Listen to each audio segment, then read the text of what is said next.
Eu sou escritora, antes de tudo escritora, sim, e depois disso sou jornalista.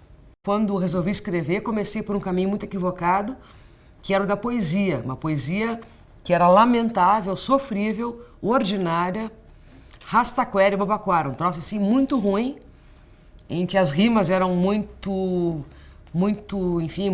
débeis, em que eu expressava meus sentimentos, achava que expressar sentimento era igual a fazer literatura, não era porcaria nenhuma.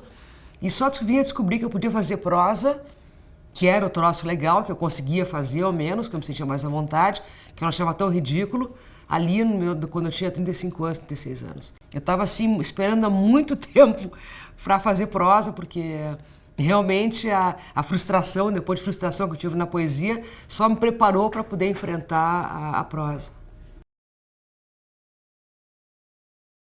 Se existem coisas que marcam a minha literatura, eu creio que sim. Primeiro se pode dizer que é a minha cidade, Porto Alegre. Melhor dito, um bairro de Porto Alegre, que é o bairro Bonfim. E aí já se liga a uma segunda coisa que marca a minha literatura, que é o judaísmo. E terceiro, talvez seja um tom intimista.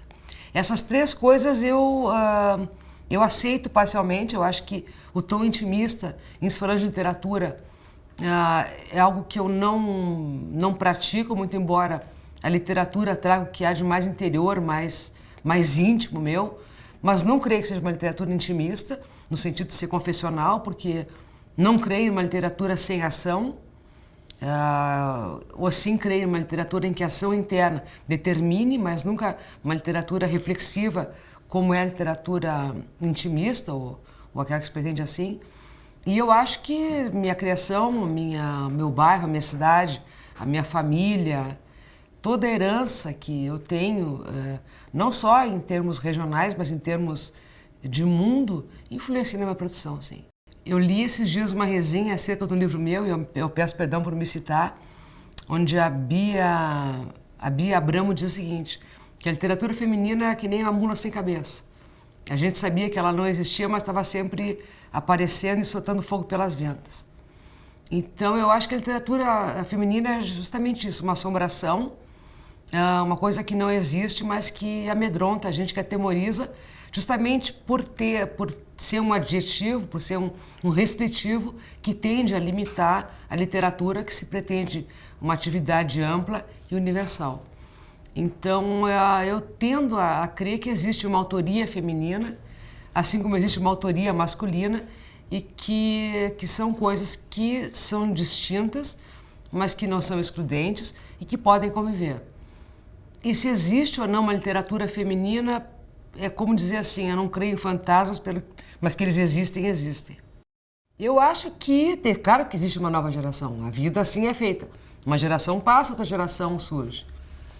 E eu acho que de pontos coincidentes, essas pessoas que estão escrevendo agora têm a mesma vontade de fazer literatura, isso é inegável.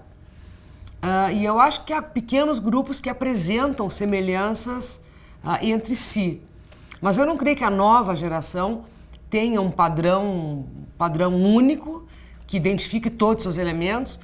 Existem, claro, identidades parciais entre essa gurizada, que é assim, a maioria é de classe média, a maioria é urbana, a maioria tem telefone, tem computador, a maioria escreve em computador.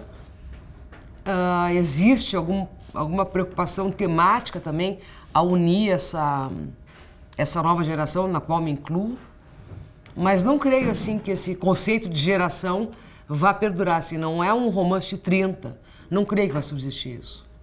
Não creio que vai subsistir isso porque tem um conceito muito grande de individualidade nessa geração que está saindo aí. São pessoas muito individualistas, com uma produção muito individual, muito autocentrada. Escritoralmente. O primeiro compromisso do escritor que se tem como tal é com a verdade. O escritor que mente não é escritor, ele é só mentiroso. Se tu não... A linha de vida é essa, não existe um equívoco maior do que pensar que você está mentindo. Se eu mentir, eu tenho que crer piamente que aquilo é verdade. E isso não é só um trocadilho, isso é a base de toda a história. Eu procuro que o leitor tenha a mesma emoção que eu tenho quando escrevo. Se eu pretendo uma emoção de tristeza, eu me coloco na emoção de tristeza, me coloco naquela situação e quero que o leitor tenha aquilo.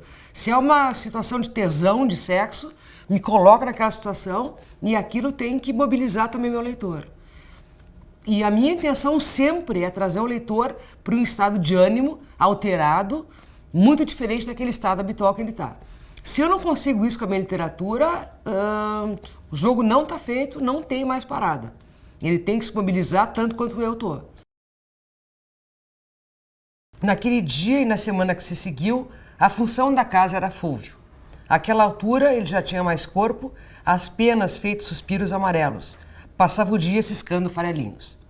Vez que outra, eu consegui mantê-lo na palma das mãos, cuidando com a alma daquele ser cujos ossos pareciam gravetos numa montagem periclitante. Hortência mantinha-se alerta, mas não me bicava mais. Tenho hoje certeza de que ela se orgulhava em exibir seu pimpolho penugento.